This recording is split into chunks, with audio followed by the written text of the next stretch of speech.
What's not to watch? They're the best at what they do, and I'm the best at what I do, and together it's like, it's on. Is it the best? Best there ever was. Best there is now, best there ever will be. And then when I walked down the street, people would have looked and they would have said, there goes Roy Hobbs. The best there ever was in this game. In case some of you wonder who the best is, they're up here on this plaque on the wall. You sure you're ready for this? I'll do my best. Your best. Losers always whine about their best. Winners go home to the prom queen.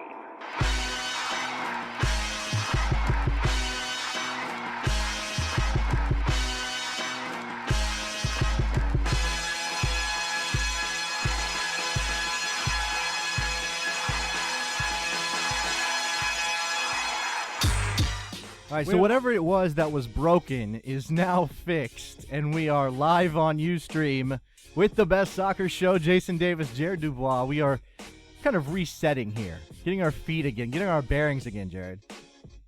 That's right. Yeah, bring it all back, but we're not going to go rehash what we already talked about. You know, I think a lot of stuff was pretty obvious. Well, a lot talking about Clint Dempsey, a lot talking about Josie Altidore. Last segment, we gave our impressions of the U.S. men's national team win over Honduras 1-0. Now this segment is all about phone calls, tweets, emails, however you guys need to get to us.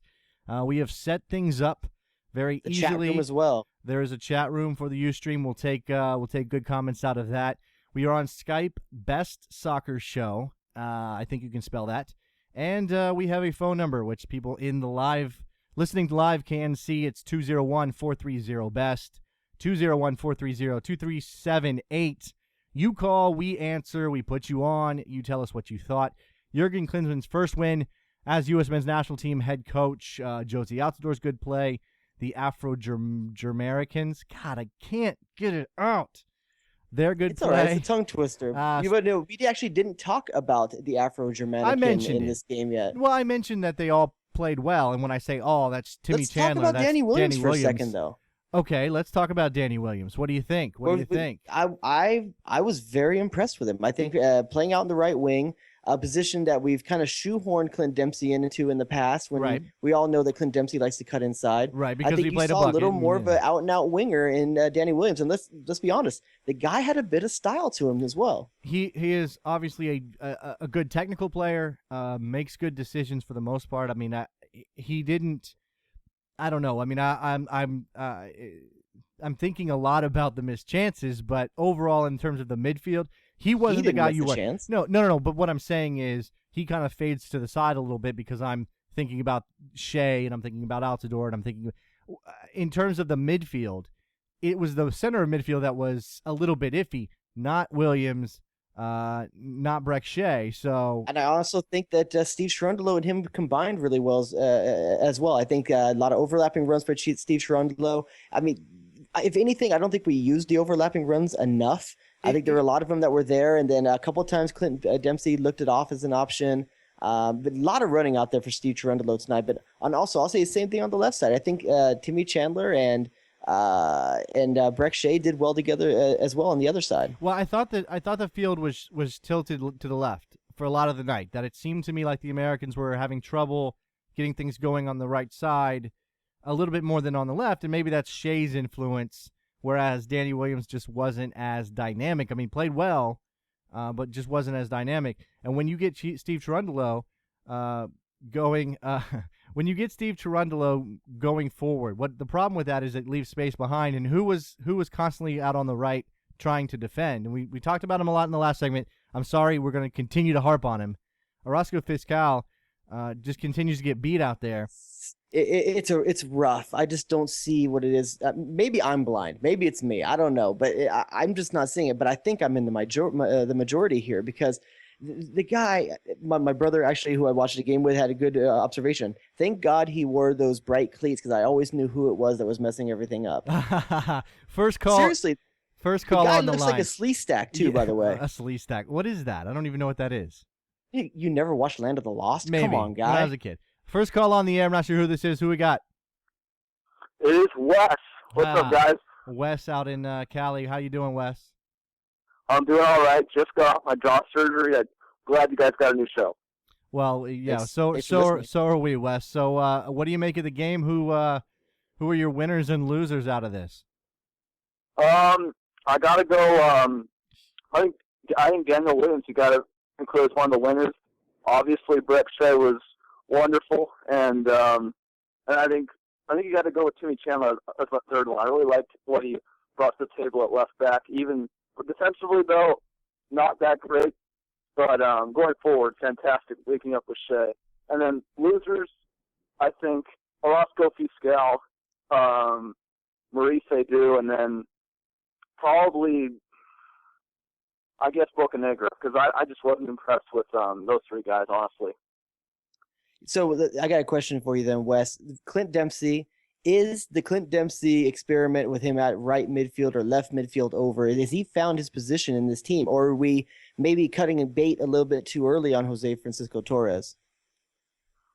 I think he's the man. This is his position. He plays, at this position at Fulham, and it's obviously where he plays his best soccer. And he was creating plays, he's scoring, he's finding the ball more often, and obviously, we saw what happened today. He was scoring more goals, which is, when we have a guy who can find the net, we got to take that luxury when we have it.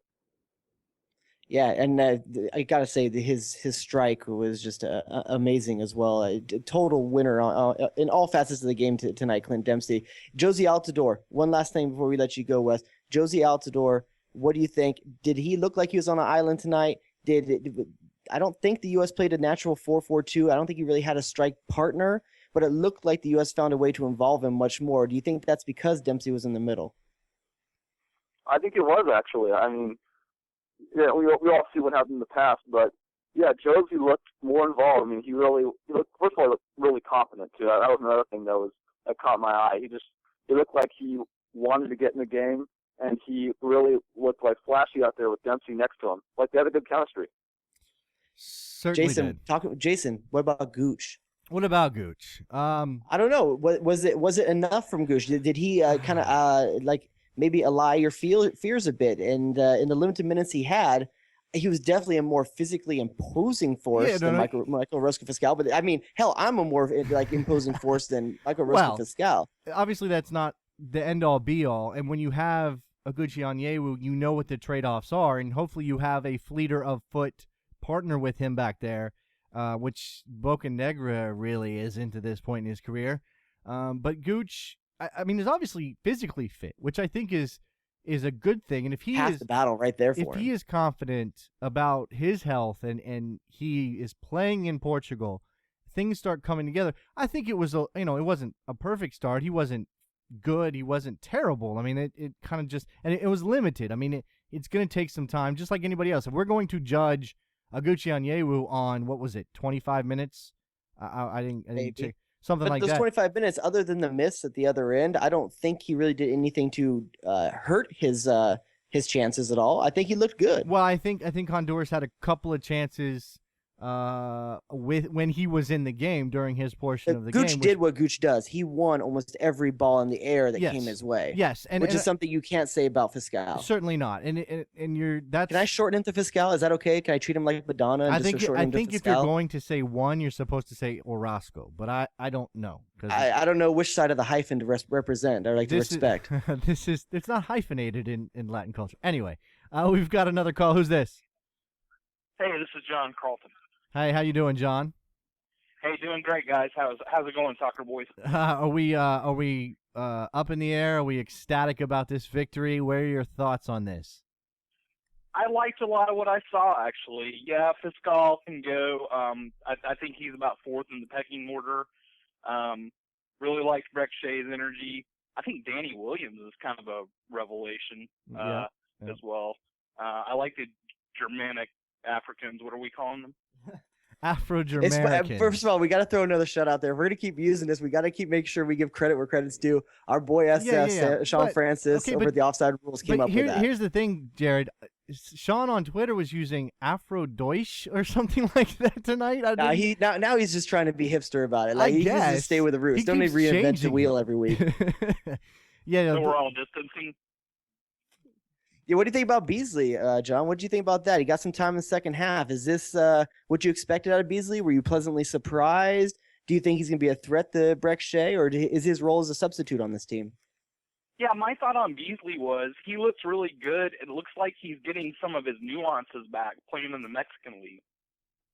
Certainly. I mean, playing time will do that for you. He's still a quick player. We saw that. I said earlier in the show that the last portion of the show that DeMarcus came on at a time when he was just going to be faster than everybody else because there's a lot of fatigue on the field, but he's still obviously fast.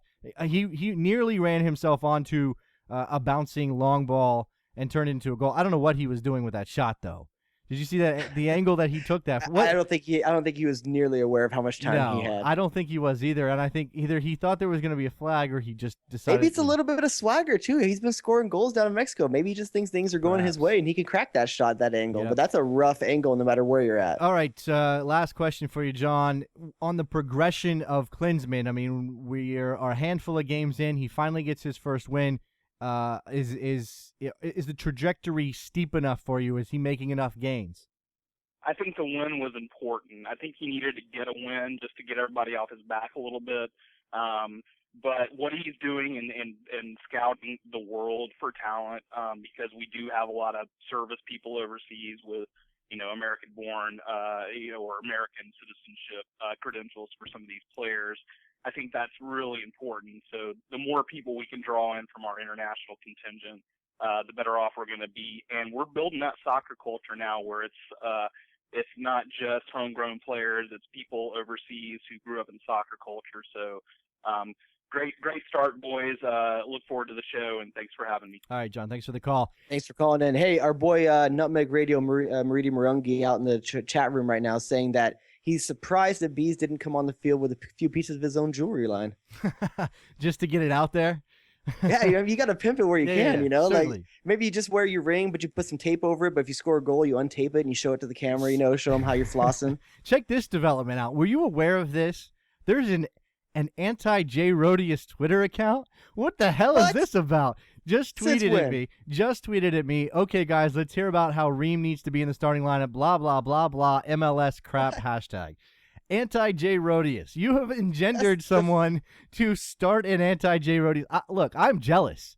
I'm frankly jealous. I guess it is when you reach another level, right? Apparently. I mean, Bob Bradley has one. I got one. Well, no, those are fake. I'm right up there now, Those are right? different. Those are fake Bob Bradley accounts, fake Peter Novak accounts. I'm missing a bunch of really good ones. This is just a straight-up hater account. This is just a straight-up hater account. Anti-J Rodius on Twitter. I gotta respect it, though. I suggest everybody go out and follow this account right now. I'd like to see them get up. You don't need to give any more pub than it deserves. 100 followers by the. I don't know how many they have, but 100 followers by the end of the night to show them the power of the best soccer show. I promise you, I didn't make it myself either. I guess why you though? I don't even know. Why not you? That's what. Now it's not no. It's not about being. It's not about me or whatever. It's about whether. What did you say? I mean, are you the one pimping Reem? I'm the one saying all that stuff, right? I know. I'm usually the guy that's saying Omar Gonzalez, so maybe they got us confused. One pasty white guy for another pasty white guy. I don't know. We've got a couple minutes left in this segment. I do want to mention we're going to do our first giveaway. We've been promising this for a while. We are teasing. Let me tease this: the ticket stub contest. We asked for the oldest ticket stub out there. A picture of that. We've had a bunch sent in. We appreciate everybody that entered, but we do have a winner, so we're gonna give that away. That's a Bumpy Pitch. What's the prize then, Jared? Bumpy Pitch T-shirt for that one. Bumpy Pitch T-shirt for the oldest ticket stub. So we're gonna have to pimp that. Let's get in one more phone call very quickly before we go. Who's this? Elliot Stevens. How you doing, Elliot? All right, man. All right, quick impressions on Jurgen Klinsmann's first win. I mean, was it really Jurgen Klinsmann that had much to do with it here? Okay, but he's the coach. He takes the responsibility. Clint Dempsey. I mean, that's what it is. Okay. It's Clint Dempsey Sure. and a Honduras team without Wilson Palacios. Okay, so you're going to use the weekend. It's a U.S. team without Landon Donovan too, though. Yeah. Well, you can't. I'm not a big fan of the coach of the Honduras team out there right now. Okay, sure. A very impressive thing. it should have been a 4-0 victory. I mean, sure, I'm happy. It's just like, am I going to classify it as Jurgen Klinsmann's amazing victory? No. Will, I didn't say that, but he would definitely take the heat if they lost. Okay, so you're either going to take away from the victory and say this wasn't good enough. It's on Klinsmann that they didn't win for nothing. You're going to put that on the players. I don't know. You can't have it both ways. Either Klinsmann gets some credit for them progressing and finally getting a win, or it's just the players always. I mean, if they lost, would you put it on Klinsmann? I'm a fan of Klinsmann. First of all, I thought it was a good hire.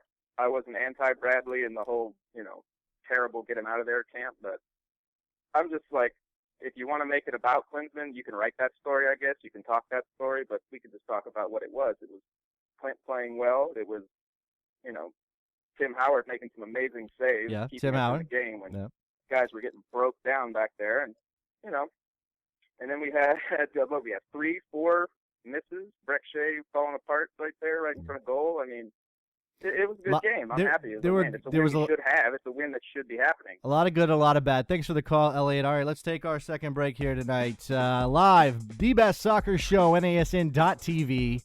When we come back, we'll give away some Bumpy Pitch. I don't know. I'm going to turn on a light. I'm dark. You are dark. What happened? We're going to have to talk about, attendance maybe, the rest of the game. We'll be right back.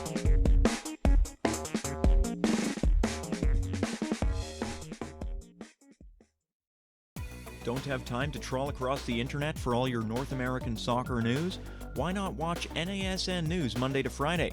We'll update you on what's making the headlines in Major League Soccer, the CONCACAF Champions League, and the U.S. national team. We'll also keep you up to date on how American and Canadian players are doing in other professional leagues worldwide, and a whole lot more. Visit nasn.tv/news to see our latest episodes, and make sure to subscribe to us on iTunes or YouTube. Beaches, sun, beautiful women, all things that are in Los Angeles, the place you wish you lived. It's 80 degrees out right now. All the stars are already here. Why don't you join us? Corner of the Galaxy with Josh Guessman and Jared Dubois, covering all things Los Angeles Galaxy. You can hate all you want from across the U.S. or somewhere in a flyover state, but at the end of the day, you know who you really want to listen to. Corner of the Galaxy with Josh Guessman and Jared Dubois. Weekly on the North American Soccer Network.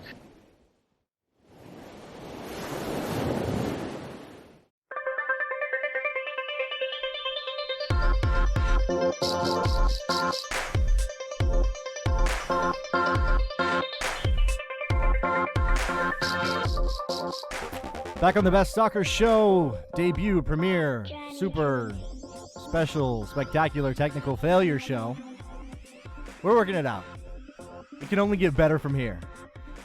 Hey, first time. I mean, were you good the first time you did the first time Don of anything? Don Juan right here. Perfect. Everything was technically perfect. It wasn't the best, but it was technically There's perfect. no way you were perfect first time out the gate. No, you don't okay, even in know. your mind, I'm sure she has a different story. No, it was like, it was over in about 15 seconds. Anyway, we did mention we were going to do our first contest right here at the top of this segment. We asked for pictures of the oldest ticket stubs, MLS ticket stubs, out there with the Best Soccer Show written there, right next to the stub. That way we could verify it was your stub.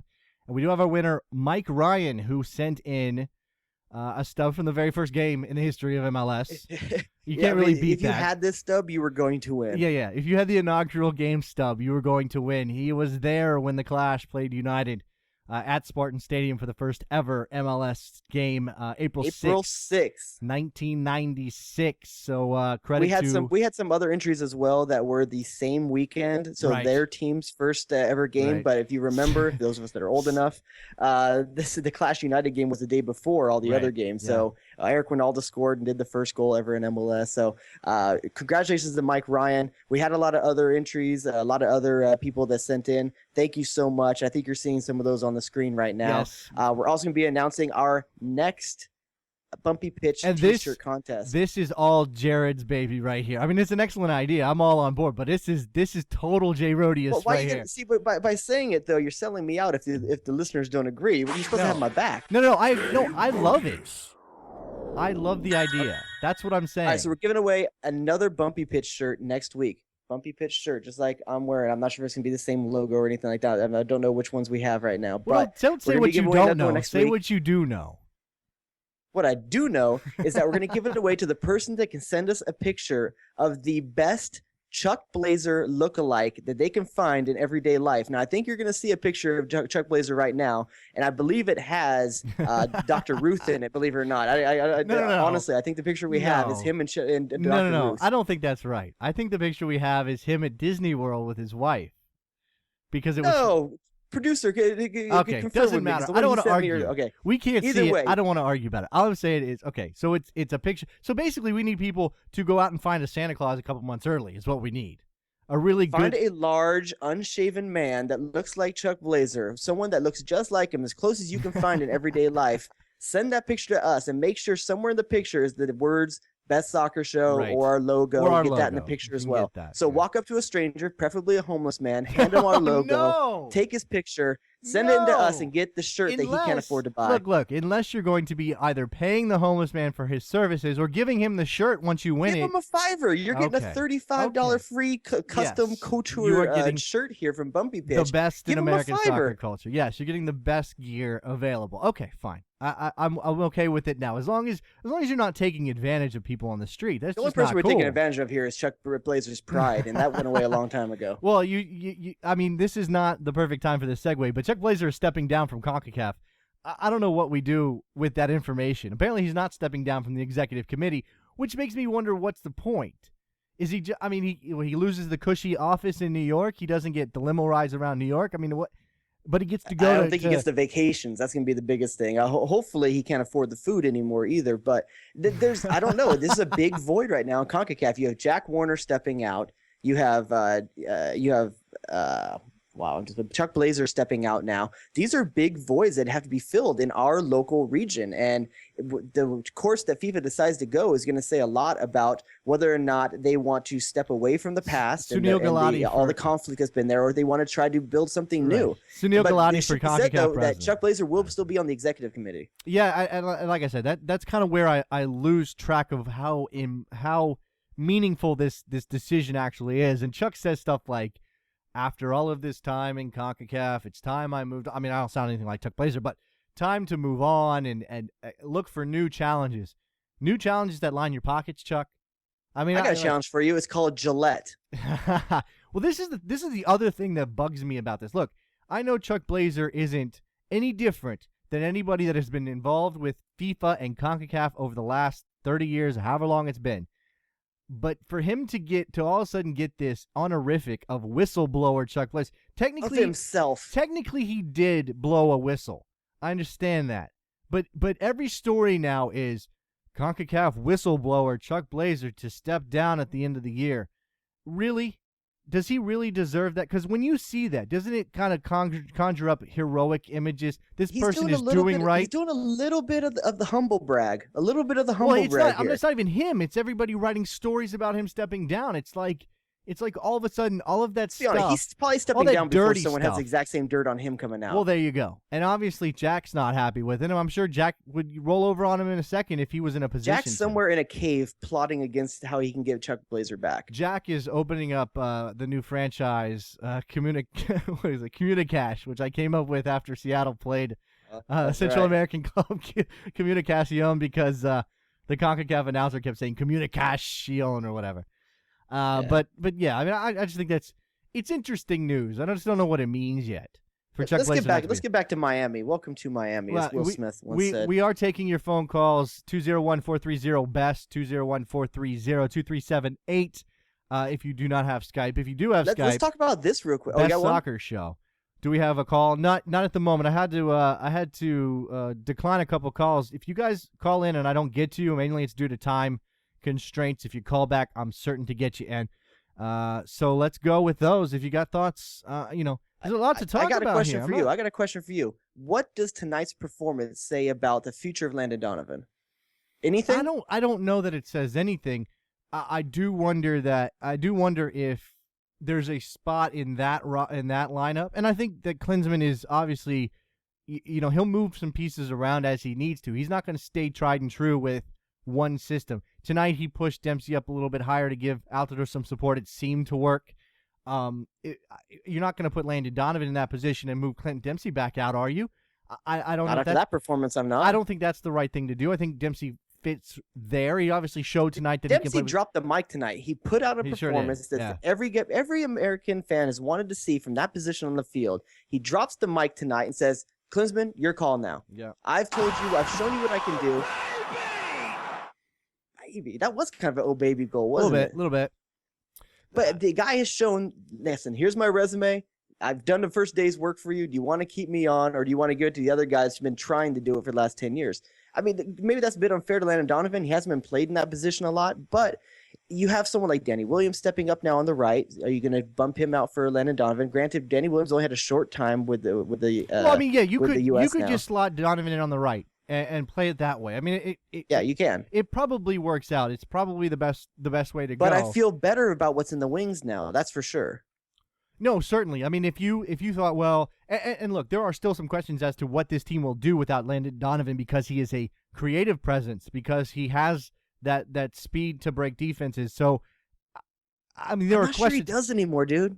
I'm really not. I watch a lot of LA games, man, and I'm not sure he has that pace anymore he used to. No, I think he does. I think he keeps it in reserve. I don't think he has it for. I don't think he has as much fuel in the tank as he used to. But at the top gear, I think he is close enough that it doesn't matter.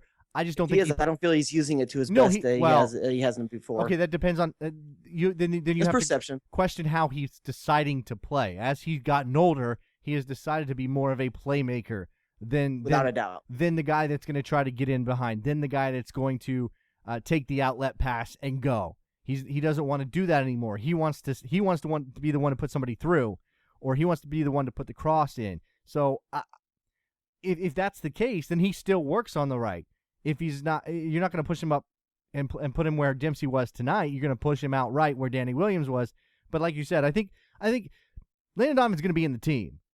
I think that would be the place if Klinsmann decided to keep this formation. That's where he would be. But I think you're right that there is at least this. Tonight was more about feeling better about the future because Danny Williams is not Landon Donovan, but the team can work with Danny Williams. No, there's a lot of things that were somebody coming up along for the those future lines tonight. Just to drop some names right here. I mean, Danny Williams, Breck Shea, Josie Altidore, Timmy Chandler. Those are all guys. They all have to be at least under 25. I don't know if there's anyone even under over 22 or 23 there out of those names. So just those guys alone, the fact that they're producing and holding their own on an international stage and looking pretty good doing it. Yes, they do need a seasoned complementary player in Clinton Dempsey, I think, to unlock the talents that those players have. But we have that. We have that in Dempsey. We have that in Donovan. If they can keep utilizing these young players like they did tonight, I'm very positive about the future of the U.S. national team. You know what? I think the biggest things for me continue to be the defense, because there are some moving pieces there. Because I don't think it's just Orozco Fiscal. I mean, I think it's everything. And obviously tonight it's just Orozco Fiscal. Tonight, Klinsmann attempted to protect the back line with Kyle Beckerman. How do you think that worked out? You know what? I thought Kyle Beckerman's first half was maybe one of the best first halves of any player on the field. I really think he did his job well. I was impressed as well. I think he was diving into every tackle, was closing down space, getting in the passing lanes, all the things that Kyle Beckerman does. I think he's one of the most known quantities day in, day out. You get exactly what you expect from him of maybe any player on this roster. And I think I liked that in the first half. Second half, I think he faded a bit. I don't think he had nearly as much to say on the game as he did in the first. And I think that really kind of went that direction once Michael Bradley came on the field.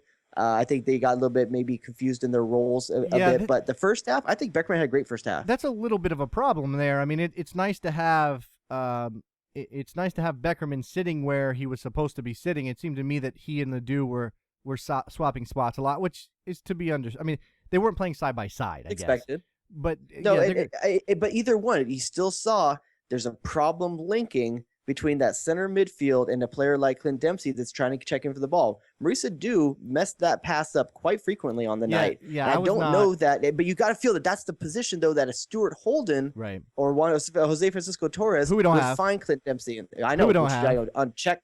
No, not going to get either one of those. But but in the meantime, I guess I would have thought Michael Bradley would be the player better suited for that role. Yeah, I think Maurice we talked about this last week. I mean, I think if you're going, and I don't know why Adu started over Bradley, and I don't think it really means a whole lot. It's a friendly, it's terrible conditions, and we haven't really talked about how the conditions affected that game. I think passing was really affected by the weather.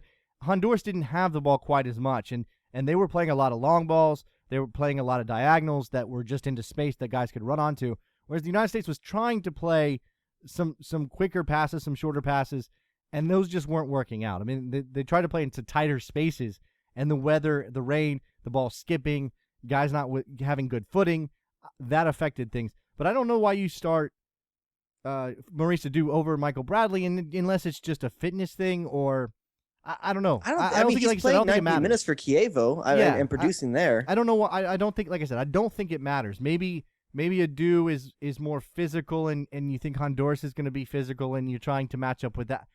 I don't know. I mean, So what does this say to Jermaine Jones then? If Klinsmann is saying these are his best players, and you have this big log jam at center midfield, two of which are out, Stuart Holden and Jose Francisco Torres, and Jermaine Jones doesn't even make the roster. What does that say to him? I don't think Jermaine Jones figures prominently in this team anymore.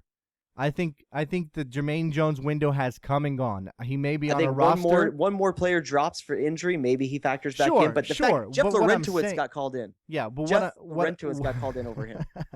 What I'm saying is, it used to be, here's this quality Bundesliga player. We've got to get him in. We've got to find a spot for him. Let's do this. Now it's Maurice Adu, Michael Bradley, Jeff Laurentowicz, Kyle Beckerman. You know, if Torres and Holden were healthy, they'd be in. It's just not, it's just not. It doesn't look like Jermaine Jones has a spot on this team, and I have not been that impressed with Jermaine Jones. We have a caller. Who's this? Yeah, Chris. Hey, Chris. What's up? What's going on, Chris? Not much. I just want to say that I find it amazing that Clint Dempsey is, I feel, still underrated.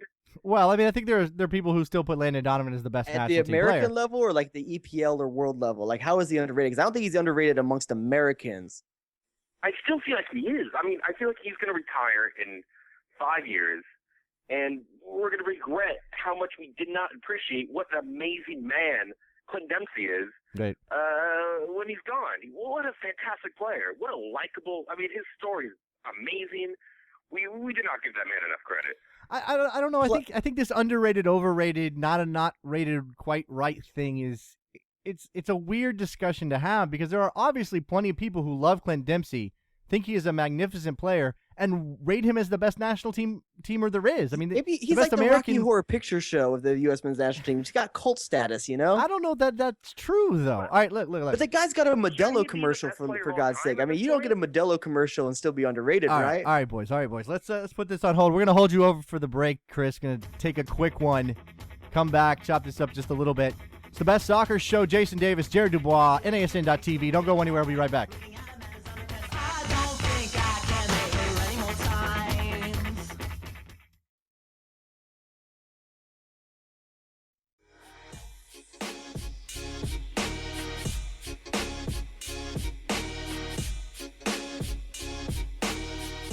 All right, we're back to close out the Best Soccer Show number 1, live after U.S. men's national team defeat of Honduras 1-0.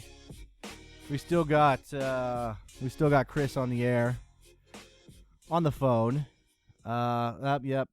Chris, any other thought? I mean, obviously, Clint Dempsey underrated. Let's all agree on that. I mean, I'm nitpicking with the idea that everybody underrates him, but.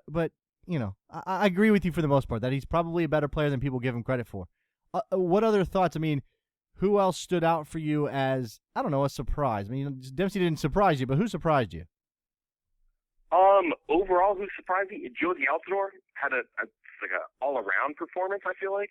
And also, the most surprising aspect was the amount of dummies Yes. USMNT national team performed. Yes. A lot of dummies. Like, I don't know if that was like an initiative put down by Jurgen, but they were really letting the ball pass through their legs. It wasn't. One of them worked. No, a couple of them worked. A couple of them worked. I think you have to wonder: is this something that Jurgen's been working with them specifically on, or is this just part and parcel of a new idea of what to do with the ball when they're attacking? I mean, I'd like to think that Jurgen just said, just have at it, play like a playground. Right. But I also like to think that he was specifically spent like a morning just practicing dummies. He seems like that kind of like Phil Jackson style mentality. Sure. Where you would think, let's just work on dummies all morning. Like a high five line or something like that, and they all just open their legs and you kick the ball through. Exactly. Right. All right. Thanks for the call, Chris. Any final parting shots here? Once again, Clint Dempsey should be like our Blanco. Right. Should be worshipped on an altar, and we're going to regret when he retires in 3 years. 3 years? So you're saying Blanco's underrated now? Well, no. Blanco's perfectly rated, like a Mayan god. But yes. Dempsey should be on the similar level. Like he is. All right, so Clint Dempsey, Texan His neck God. is underrated. Texan God. So, I don't know. That's kind of a look. I've always been a massive Clint Dempsey. This is Clint Dempsey. I mean, I know Brian McBride. I know Carlos Bocanegra, but Clint Dempsey is the reason there are so many American Fulham fans, isn't it? Isn't he? I mean, the only downside to Clint Dempsey, the only weakness to Clint Dempsey was his haircut from from about 2004 when he came into the league to about 2006. That first haircut when he got out of college was just dismal. Once he ditched that, I was able to respect him as a player. Oh, is that what it is? It's all about the haircut? Yeah, it's like someone put a bowl in his head and gave him like a Mo from the Three Stooges haircut. Okay, so you're cool with dyeing it red and the blonde skunk thing that Greg Shea has going on? At least that's some flavor. You like the flavor. He's got like a little red skunk thing going on. You're right, he does. But at least he's got flavor. I made a note as the game started, and because of the downpour in Miami, I was wondering if Greg Shea's power comes from his hair, then we're screwed. But it didn't seem to be that way. He's not a guy that requires his coif to be perfect. No, his coif was pretty wet when he stumbled on that ball in the 6. Well, okay, so he did have that one moment. So, but I just wondered. Little Samson action. We have winners for our EA contest. We do. We are giving away a copy of FIFA 12, one for Xbox 360, one for PS3. We've got 2 names. I'm not sure which is which. We'll have to sort that out. But Jared, I'll let you do the honors. Go ahead and announce, because we did everybody that tweeted out links to the show that helped us get the word out that the Best Soccer Show is landing tonight. We did have some technical difficulties. We apologize for that once again. Yeah, but Twitter we're making and up Facebook. for it. Anyone that liked us on Facebook, followed us on Twitter, and shared or retweeted the link, we put in this contest. These 2 guys, if you accidentally enter just by supporting the show and you don't want it, we can work that out and push it on to someone else as well. First name's going to be Matthew Ronnie or Matthew Rohn. I'm not sure. Ronne. Matthew, get a hold of us, or we'll be getting a hold of you shortly. We'll be getting a hold our producer. Of you. Sure. Yeah, we'll get a hold of you. And you'll get 1 copy of EA FIFA 12, and the second one goes to Ryan Weiss. Weiss or Weiss? I'm not sure. One of the 2. But we'll be getting a hold of you as well. Thank you to both of you. Thank you for supporting the show. Everyone that entered, thank you as well. It's been a huge push. I think in just 2 weeks, already up above 500 followers. Great job by all of you guys. Really appreciate the help that you've given us. And like I said, the content's don't end now. We're giving away Bumpy Pitch shirt next week. So more contests to come. I wish I had. It's time like these. I wish I had a drum roll in my repertoire. I don't have one, and I think you completely steal. You completely kill the momentum when you have to say Weiss or Weiss and Ronnie or not that they I have blame confusing you. names. They both have double consonants in their last name that could change the way you pronounce it. Okay, from now on, I'm gonna say Jared Dubois or Dubois. How about that? Trust me, you'd be no different than everyone else. Do you know how rough it is in 7th grade growing up with a name that phonetically says Dubois? Yes. Like Jared does boys. Jared does boys. No. Oh no, that's not good. That's not good at all. Therapy session tonight. Yes. You know what? It's national team night. They just played a game. They won their first match under Jurgen Klinsmann, despite people not wanting to give him credit for the win. And I'm not on the mountaintop saying Jurgen Klinsmann gets all the credit for finally winning a game. I'm just saying managers generally get the credit and they get the blame, and you have to give Jurgen Klinsmann some credit. Honduras missed their chances. The United States didn't put away theirs. I more than anything, I think we'll be critical of Klinsmann for his roster selections and his camp selection, overlooking Herculez Gomez, who scored again last night. Yes. Overlooking Omar Gonzalez and continual reliance on Tim Ream, even though he chooses not to dress him for most of the game so far. I mean, Omar Gonzalez cannot dress just as well as Tim Ream cannot dress. Yeah, but it's a camp thing, too. It's a camp thing, I'm critical of those things. I'm definitely critical of those things still. But Jurgen Klinsmann's system seems to be, while it's going in and out a bit, when it's on, it looks good. His reliance on creativity, his freeing up of the players, I can definitely see that as a difference between he and Bob Bradley already. Whether or not it's successful consistently, that's something to be told by time. But in this game, and like I said, the end of the Mexico game and the Costa Rica game, you tie those three together and drop out what's in between. I think you see a good foundation to build on. He's bought himself at least 3 more days till the next game. Yes. Ecuador coming up on Tuesday. That's gonna be a test. That's a test. Yeah, right there. You know Ecuador what? I'm not confident necessarily going into that game that it's gonna go well, but I just want to see I continue to want to see progress more than anything else, and I'm not. I want them to win, and I want them to win tonight specifically because it's Honduras. It's not the stiffest test. It's on American soil for what that's worth. It gets the monkey off of Klinsmann's back. We can stop talking about how Klinsmann hasn't won a game and move on to how he is pushing the team forward and whether or not his system is catching on and guys are really buying into it, and look forward down the road to say, all right, in qualifying, we will probably be pretty good. That this isn't gonna get to June and we'll be wondering what happened over the last year. This is where we're at 4 games into the Klinsmann tenure, and this is a team that you'll be playing against in qualifying likely at some point if both teams are successful, which they should be. And it's a result at home. I would like to think a 1-0 result wouldn't be the best we can do, but it's a year from now. I mean, you can see the seeds are there, and like we keep saying, you and I are the type of people that keep trying to breed patience in the American soccer following out there. And we are. I was starting to get frustrated. I was getting to the point where I wanted to start calling the guy out. I think I want to be on the other side. Like this, I learned I need to be more patient. Can I switch? I want to be one of those people, the rabble rousers and the pitchfork guys. Can I be one of those guys? Anytime. Torches? Anytime. Our show would probably be much more entertaining if you were. Yeah. No. All right. Next week, guys. Look out. Well, actually, Wednesday. Because this show, the Best Soccer Show, is twice weekly. We've told people this, right? We continue to tell people this. Wednesday nights, I believe, is going to be our weekly live show. That'll be, it won't necessarily be U.S. Men's National Team every time. It's going to be a roundup. We'll be taking calls throughout that show.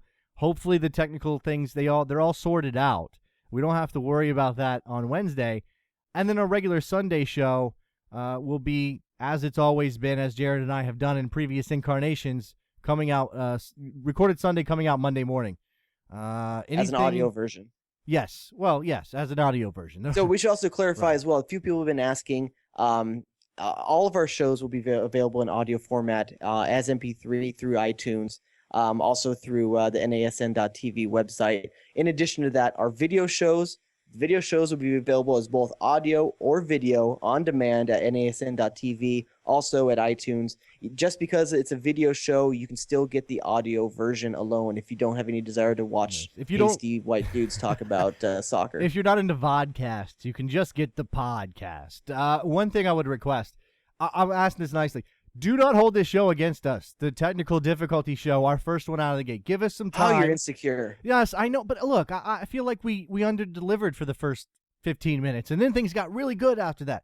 So if you hadn't mentioned it, most of the people wouldn't even know. That's not true. That's not. Well, you mean the people listening after the fact? Yeah, sure. Yes. Okay, so then just go by the quality of the show that you've heard, and go on iTunes and rate us and give us reviews. That'll help us a lot. As we try to climb. I have a feeling this is what your bedroom's like. Just a lot of apologizing. I have no answer for that. I don't have any answer for that. There's no need for it. We put a quality product up there. I hope everyone liked the first show. Few glitches, few prizes given away, a lot of U.S. national team talk. But more than anything, I think you get a taste of what we're going to be doing out here. Thank you for supporting us. I don't know how much time we have left right now. I don't know if we're going to be wrapping up or not. We've got about 3 minutes. Or 4 minutes. What I wanted to do quickly is just do quick hits, news and notes on some of the things that are non-U.S. men's national team related. Well, actually, first of all, let's touch on the attendance tonight. 21,170 is the reported attendance in Miami. I think that's a win considering the weather and the fact that as of yesterday, there were 10,000 tickets sold. So I don't know if it's all Honduran fans or not. I kept hearing people all week long. Hearing people all week long say it's going to be walk up. It's going to be walk up. And when you hear that, you usually think, "Ooh, it's going to be bad." Pretty good walk up. Not bad. I mean, like I said, downpour all day in Miami apparently, and they have flood warnings and all of the things. So if you get 21,000 people to show up, I know it's a gigantic stadium. It would be much nicer to get 30 or 40 or 50,000 people. But U.S. Soccer is also apparently doing no promotion. And maybe this is something that we're going to have to start getting more into, learning more about, talking to people about. It seems like every time the national team is in a town or a city, I hear from people in those localities that say, I didn't know there was a game. There was no advertising. We had a representative send us an email from Tennessee when the U.S. national team played in Tennessee, said that there was no marketing whatsoever that they saw as a person who lived there that it was going on. Their friends are asking him if it's happening or not. We want to bang the drum about Americans, national team fans, U.S. national team fans not showing up in big enough numbers to these games, but it's really difficult when U.S. Soccer isn't putting forth the effort. You don't have a marketing budget? I know you got something. Okay, throw up a couple of billboards. I don't know. I'm hearing nothing, and nothing is way worse than there were some things around town, but nobody really paid attention. I mean, just put forth the minimum effort. Maybe they did, and I don't know about it, but that's all of the reports I hear consistently say. Let's put it out to the listeners. If you live in the Miami area or South Florida area, hit us with an email. Let us know what it was like going into this. Yeah. I mean, just anywhere the national team is, we want to know. I want to track this. I want to see how it goes, and we got to track the numbers too. There have been success stories despite this. A couple more things probably should note. Wow, excuse me, I need a cough button. Seattle got their third U.S. Open Cup in a row, Jared. I know. If we didn't mention that, can you imagine how angry we would get the emails would be from Seattle? No, I think it's listeners. It's obviously a big achievement, and the U.S. Open Cup, huge deal. The format it leaves a lot to be desired. They didn't quite have a gauntlet, but I mean they did beat a very hot Chicago team. In the bidding process for home games and all of those things, there's a lot to be desired. But winning it 3 in a row, which hasn't been done in I don't know how long. It's been a very long time. Credit where credit's due for when a team comes out, says what their plan of action is for the season, and then follows up on it and achieves it. There's something to be commended there. They consistently say in Seattle that the Open Cup is something they take seriously, something that they take pride in, and something that is one of the top priorities every season when they start it. And they fulfill. I mean, what's not to like? What's not to respect about that? It's tremendous achievement to win 3 times in a row. That come through that tournament as the victors, and more power to him. I personally take my hat off to him. We got to close this thing out here live. First ever Best Soccer Show, NASN.TV. I said I didn't say the Best Soccer Show. I keep leaving off the. But everybody can get the show at NASN.TV. Send us emails. Join in our Bumpy Pitch contest. The email address is bestsoccershow@NASN.TV. You can email us about anything. Obviously, we're going to get you on the air with your thoughts via email. Anything else we should mention? Follow us on Twitter, Best Soccer Show, and make sure you hit us up on Facebook as well. We'll have links to all that stuff. Use that email address. Send us your Chuck Blazer lookalikes in daily life. I'm going to call it the Santa Claus Show contest. Somewhere in the picture. I'm going to call it the Santa Claus contest just because I feel like it. Okay, but here's the thing. Someone out there is going to send us Santa Claus. You're not going to win. It's too unoriginal. Okay. Get better. All right. Yeah, you have to make Jay Rodius happy, everybody. All right, that's it. We appreciate everybody's patience on the first part of the show that listened live, and appreciate everybody getting in to the new show, the new place. Hopefully, we do it big. Anything else from you, Jared? That's it. Thanks for all of our listeners tuning in. Make sure you follow us at bestsoccershow.com on Twitter and like us on Facebook. You'll always know when and where we're appearing and how to listen to us live and how to access our show every week, twice a week. Wednesday night, everybody. Wednesday night is our next live show. Our next show, period. We won't have a Monday show this week because this is on a Saturday. So make sure you check us out on Twitter, Facebook, and NASN.TV to learn more about that Wednesday show so you can listen in, call in, all those good stuff. Thanks, guys. Talk to you later. Bye.